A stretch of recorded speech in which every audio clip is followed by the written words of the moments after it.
गाजीपुर जिला आई हूँ, अपने हुस्न के जादू से मैं दीवाना बनाई हूँ। क्या समझा? मैं पूरी पंजाबन हूँ, गाजीपुर जिला आई हूँ, अपने हुस्न के जादू से मैं दीवाना बनाई हूँ। ढेर जाती बोलोगे तो मार दूंगी फाइट फाइट फाइट।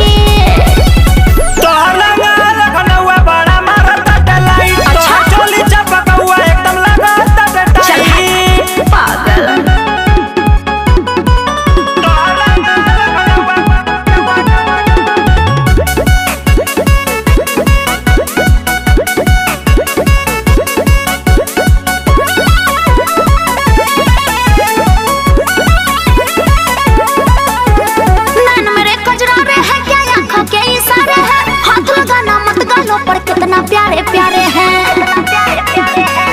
समझ रहे हो ना? जान मरे समियाना में अजलांगा और चोली हो, नाचा कमर हिला के नाता चल जाई गोली हो। बगल हो जाओ तो मार दे दो थोड़ा साइड साइड साइड। तोहर लंगा लखनऊआ, तोहर लंगा लखनऊआ बड़ा मारता डलाई, तोहर चोली चपकऊआ एकदम लगाता डटाई।